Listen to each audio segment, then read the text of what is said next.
Hi friends, welcome to panandpots. இன்னைக்கு நம்ம panandpotsல ஒரு சூப்பரான ரெசிபி பார்க்க போறோங்க. மொச்சக்கொட்டையும் கருவாடும் சேர்த்து ஒரு சூப்பரான ஒரு குழம்பு நம்ம பண்ண போறோம். ரொம்ப டேஸ்டா இருக்கும். இந்த மெத்தட்ல நீங்க ட்ரை பண்ணி பாருங்க. இது வந்து இட்லி, தோசை, அதுக்கு அப்புறமா ரைஸ் எல்லாத்துக்கூடயுமே ரொம்ப சூப்பரா இருக்கும். கண்டிப்பா ட்ரை பண்ணி பாருங்க. இப்போ எப்படி பண்றதுன்றதை பார்க்கலாம்.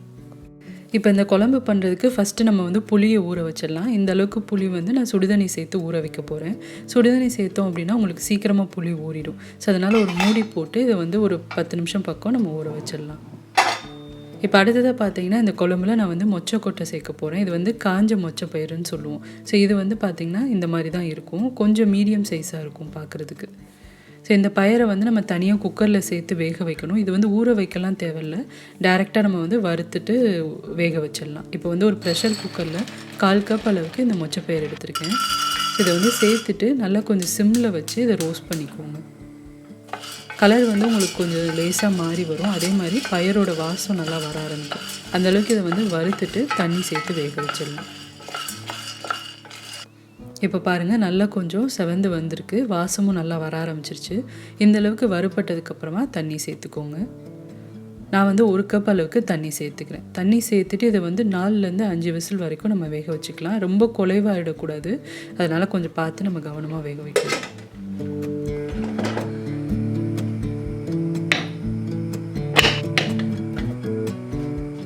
இப்போ அடுத்ததாக இந்த குழம்புக்கு நான் இன்றைக்கி யூஸ் பண்ண போகிற கருவாடு பார்த்திங்கன்னா நெத்திலி கருவாடு, அதாவது கொஞ்சம் சின்ன கருவாடாக இருக்கும் இல்லையா, அதுதான் எடுத்திருக்கேன். இது வந்து குச்சி கருவாடுன்னு நம்ம சொல்லுவோம். ஸோ இதை வந்து ஃபஸ்ட்டு நம்ம க்ளீன் பண்ணணும். அதுக்கு இங்கே ஒரு பவுலில் இந்த கருவாடை சேர்த்துக்கோங்க. இது வந்து ஒரு 50 கிராம் அளவுக்கு கருவாடு இருக்கும். ஸோ இதில் வந்து கொஞ்சம் சுடுதண்ணி சேர்த்துட்டு ஒரு 10 நிமிஷம் பக்கம் நம்ம மூடி போட்டு வச்சிடலாம். அதுக்கப்புறமா நம்ம வந்து தலை எல்லாத்தையும் நம்ம க்ளீன் பண்ண போகிறோம். ஸோ இந்த மாதிரி பண்ணோம் அப்படின்னா உங்களுக்கு கருவாடில் இருக்கிற தூசி எல்லாம் வந்துடும். அதே மாதிரி பார்த்திங்கன்னா அதில் இருக்க உப்பும் வந்து கொஞ்சம் கம்மி ஆகிடும். ஸோ இந்த மாதிரி மூடி வச்சிடலாம். இப்போ 10 நிமிஷம் ஆயிடுச்சு. நம்ம கருவாடை க்ளீன் பண்ண ஆரம்பிச்சிடலாம். பாருங்கள் நல்லா கொஞ்சம் சாஃப்டாகவும் ஆயிருக்கு. இதில் இருக்க தலையை வந்து இந்த மாதிரி பிச்சிடலாம். அதில் கொஞ்சம் கழுத்து பகுதியில் கழிவும் இருக்கும். அதையும் வந்து நம்ம சேர்த்து பிச்சுட்டு வாலை வந்து இந்த மாதிரி கட் பண்ணி எடுத்துக்கோங்க. ஸோ இந்த மாதிரி தலை இருக்கு இல்லையா, அதை வந்து பிச்சுட்டு வாலையும் வந்து நம்ம கட் பண்ணிடணும். இது வந்து ஈஸியாக தான் இருக்கும் பண்ணுறது. நல்லா காஞ்சிருக்கிறனால நீங்கள் லேசாக பிச்சிங்க அப்படின்னாலே ஈஸியாக வந்துடும். பாருங்கள் இந்த மாதிரி தான் க்ளீன் பண்ணணும். ஸோ இந்த மாதிரியே எல்லாத்தையும் நான் வந்து க்ளீன் பண்ணிவிட்டு அதுக்கப்புறமா காட்டுறேன்.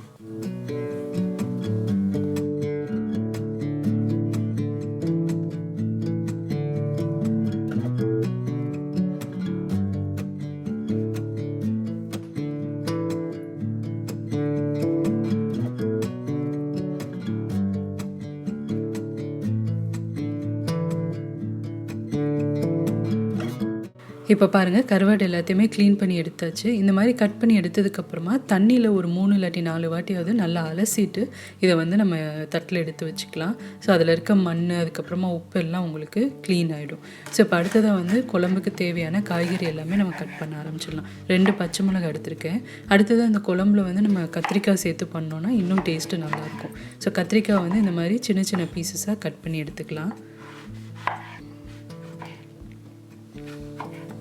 கட் பண்ணதுக்கப்புறமா இந்த மாதிரி தண்ணியில் சேர்த்து வச்சுருங்க. அப்போ தான் உங்களுக்கு கருக்காமல் இருக்கும். அடுத்ததை வந்து இந்த குழம்புக்கு கொஞ்சம் வெள்ளைப்பூடும் உங்களுக்கு நிறையா தேவைப்படும். ஸோ அதையும் வந்து நம்ம கட் பண்ணிக்கலாம். ஒரு 4லேருந்து 5 பல் வந்து நான் இந்த மாதிரி கட் பண்ணி எடுத்துக்க போகிறேன். ஸோ இந்த மாதிரி கட் பண்ணி சேர்த்தோம் அப்படின்னா உங்களுக்கு வந்து வாசம் நல்லாயிருக்கும் குழம்புல. இப்போ அடுத்ததாக ஒரு மீடியம் சைஸ் வெங்காயத்தை அதையும் நல்லா பொடியாக கட் பண்ணி எடுத்துக்கலாம்.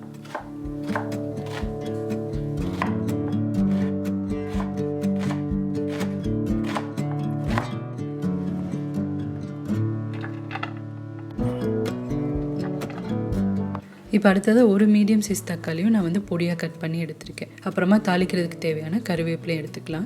இப்போ நம்ம வந்து ஊற வச்ச புளியும் நல்லா ஊறிடுச்சு. இப்போ இது எல்லாத்தையும் நல்லா கரைச்சி நம்ம தண்ணி எடுத்துக்க போகிறோம். தண்ணி வந்து ரொம்ப தண்ணியாக எடுக்கக்கூடாது. கொஞ்சம் கெட்டியாக இருக்கிற மாதிரி பார்த்துக்கோங்க. அப்போ தான் உங்களுக்கு குழம்பு நல்லாயிருக்கும். இப்போ பாருங்கள் நம்மளுக்கு எல்லாமே தயாராக இருக்குது. பயிரும் நல்லா வெந்துடுச்சு. ஸோ வெந்ததுக்கப்புறமா இந்த மாதிரி தண்ணியை கொஞ்சம் வடிச்சிட்டு நான் எடுத்து வச்சுருக்கேன். இப்போ அடுத்ததாக நம்ம வந்து குழம்பு செய்ய ஆரம்பிச்சிடலாம். இன்றைக்கி நான் இந்த குழம்பு பண்ணுறதுக்கு மண் பாத்திரம் யூஸ் பண்ணுறேன். ஸோ அது எல்லாத்தையும் நல்லா அலசிட்டு அதுக்கப்புறமா நம்ம செய்ய ஆரம்பிச்சிடலாம். இப்போ பாத்திரம் நல்லா சூடானதுக்கப்புறமா நான் வந்து நல்லெண்ணெய் சேர்த்துக்க போகிறேன். ஒரு 3 டேபிள் ஸ்பூன் அளவுக்கு நல்லெண்ணெய் சேர்த்துக்கலாம். எண்ணெய் சூடானதுக்கப்புறமா 1/2 டீஸ்பூன் அளவுக்கு கடுகு உளுத்த பருப்பு சேர்க்குறேன். அடுத்ததாக ஒரு 1/4 டீஸ்பூன் அளவுக்கு சோம்பு சேர்த்துக்கலாம். அடுத்ததாக ஒரு 1/4 டீஸ்பூன் அளவுக்கு வெந்தயம். இப்போ இதெல்லாமே நல்லா பொரிஞ்சதுக்கப்புறமா கொஞ்சம் கருவேப்பிலை சேர்த்துக்கலாம். இப்போ கருவேப்பிலையும் நல்லா பொரிஞ்சதுக்கப்புறமா நம்ம வந்து 2 பச்சை மிளகாய் நறுக்கி வச்சுருந்தோம் இல்லையா, அதுவும் வெள்ளைப்பூடையும் சேர்த்துக்கலாம். இப்போ வெள்ளைப்பூடு வந்து நல்லா கொஞ்சம் வறுபடணும். நல்லா வறுத்துட்டு அதுக்கப்புறமா நம்ம நறுக்கி எடுத்து வச்சுருக்க வெங்காயத்தை சேர்த்துடலாம். இப்போ வெங்காயம் நல்லா கொஞ்சம் பொன்னிறம் மாற வரைக்கும் வதக்கிக்கோங்க. இப்போ பாருங்கள், வெங்காயம் நல்லா வறுபட்டுருச்சு. அடுத்ததை வந்து நம்ம நறுக்கி எடுத்து வச்சுருக்க தக்காளியும் சேர்த்துட்டு தக்காளியும் நல்லா உங்களுக்கு மசிஞ்சு வர வரைக்கும் இதை வதக்கிக்கோங்க.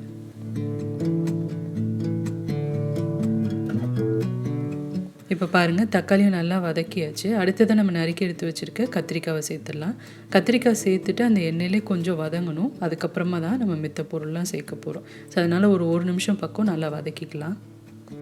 இப்போ பாருங்கள், கத்திரிக்காய் நல்லா வறுபட்டுருச்சு. அடுத்ததாக நம்ம பொடியெலாம் சேர்த்துக்கலாம். ஒரு 1/4 டீஸ்பூன் அளவுக்கு மஞ்சத்தூள் சேர்க்குறேன். அடுத்ததாக குழம்பு மிளகாய்த்தூள் ஒரு 3 டீஸ்பூன் அளவுக்கு சேர்த்துக்கிறேன். இப்போ உங்ககிட்ட இந்த பொடி இல்லை அப்படின்னா நீங்கள் மிளகாய்த்தூளும் தனியாத்தூளும் சேர்த்துக்கலாம். அடுத்ததாக ஒரு 1/2 டீஸ்பூன் அளவுக்கு உப்பு சேர்த்துருக்கேன். இப்போ மசாலா எல்லாம் சேர்த்ததுக்கப்புறமா அந்த எண்ணெயில் கொஞ்சம் நல்லா நம்ம வதக்க போகிறோம். அடி பிடிக்காமல் இருக்கிறதுக்காண்டி கொஞ்சமாக தண்ணி சேர்த்துட்டு வதக்கிக்கலாம். இப்போ பாருங்கள், மசாலாவோட பச்சை வாசம்லாம் போயிடுச்சு. நம்ம சேர்த்த எண்ணெயும் நல்லா கொஞ்சம் வெளியில் வர ஆரம்பிச்சிருச்சு. ஸோ இந்த ஸ்டேஜில் நம்ம வேக வச்சு எடுத்து வச்சுருக்கோம் இல்லையா மொச்சப்பயிறு, அதை வந்து இதில் சேர்த்துக்கலாம். நான் வந்து தண்ணி எல்லாத்தையும் வடிச்சிட்டு தான் எடுத்து வச்சுருக்கேன். ஸோ இப்போ பயிர் சேர்த்ததுக்கப்புறமா நல்லா அதை வந்து கிளறி விட்டுக்கோங்க. அந்த மசாலாவோடு நல்லா கலந்ததுக்கப்புறமா தான் நம்ம கருவாடை சேர்க்க போகிறோம். இப்போ நல்லா கலந்தாச்சு. அடுத்ததாக நம்ம க்ளீன் பண்ணி வச்சுருக்க கருவாடை சேர்த்துக்கலாம். கருவாடை சேர்த்ததுக்கப்புறமா அதையும் கொஞ்சம் நல்லா மிக்ஸ் பண்ணிவிட்டு புளித்தண்ணி சேர்த்துக்கலாம்.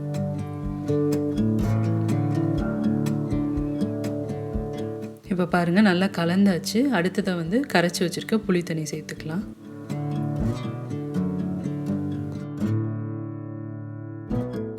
இப்போ இதை வந்து நல்லா நம்ம மிக்ஸ் பண்ணிக்க போகிறோம். மிக்ஸ் பண்ணிவிட்டு கொதிக்க விட போகிறோம். ஒரு 15 நிமிஷம் பக்கம் குழம்பு நல்லா கொதிக்கணும். ஸோ இப்போ எடுத்தோடனே நம்ம வந்து மூடி போடாமல் கொஞ்சம் கொதி வந்ததுக்கப்புறமா மூடி போட்டு நல்லா வேக வச்சு எடுத்துக்கலாம். இந்த குழம்புக்கு வந்து நம்ம தேங்காவும் அரைச்சி விட போகிறோம். ஸோ அதனால் ஃபஸ்ட்டு இது கொஞ்சம் நல்லா கொதிக்கட்டும், கடைசியாக தேங்காய் அரைச்சி விடலாம். இப்போ பாருங்கள், நல்லா கொதிக்க ஆரம்பிச்சிருச்சு இல்லையா. ஒரு வாட்டி கிளறிட்டு மூடி போட்டு ஒரு 10 நிமிஷம் பக்கம் வேக வச்சுக்கலாம். குழம்பு ரெடி ஆகிட்டு இருக்க டைமில் நம்ம வந்து தேங்காய் அரைச்சிடலாம். இங்கே ஒரு மிக்ஸி ஜாரில் 1/4 கப் அளவுக்கு தேங்காய் சேர்த்துருக்கேன். அதில் வந்து ஒரு 1/4 டீஸ்பூன் அளவுக்கு சோம்பு சேர்த்துக்கலாம். இப்போ தேவையான அளவு தண்ணி சேர்த்து இது நல்லா நைஸான பேஸ்ட்டாக அரைச்சி எடுத்துக்கலாம்.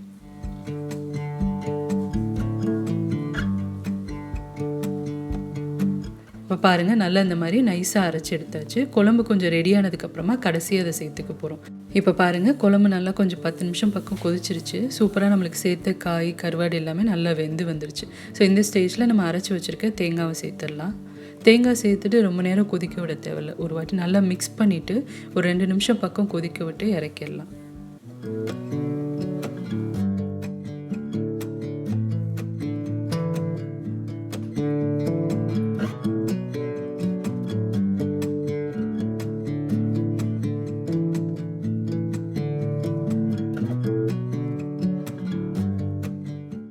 இப்போ பாருங்கள், குழம்பு நம்மளுக்கு சூப்பராக ரெடி ஆயிடுச்சு.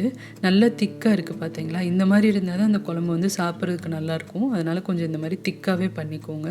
ரொம்ப ரொம்ப டேஸ்ட்டாக இருக்குங்க. கண்டிப்பாக இந்த மெத்தடில் ட்ரை பண்ணி பாருங்கள். கட்டாயம் உங்களுக்கு ரொம்ப பிடிக்கும்.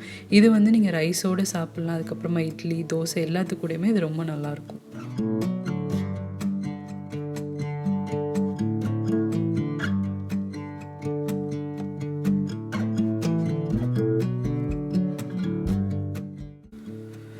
பாருங்கள், எல்லா காய்கறியுமே நல்லா வெந்து சூப்பராக ரெடி ஆகிருக்கு. ஸோ கண்டிப்பாக நீங்களும் இந்த ரெசிபியை ட்ரை பண்ணி பார்த்துட்டு உங்களோட ஃபீட்பேக் அண்ட் கமெண்ட்ஸை என் கூட ஷேர் பண்ணிக்கோங்க. இந்த வீடியோ பிடிச்சிருந்தது அப்படின்னா ஒரு லைக் கொடுங்க. சேனலுக்கு இன்னும் சப்ஸ்கிரைப் பண்ணாதவங்க மறக்காமல் panandpots சேனலுக்கு சப்ஸ்கிரைப் பண்ணுங்கள். இதே மாதிரி நிறைய இன்ட்ரெஸ்டிங்கான ரெசிபிஸோடு அடுத்து உங்களை நான் மீட் பண்ணுறேன்.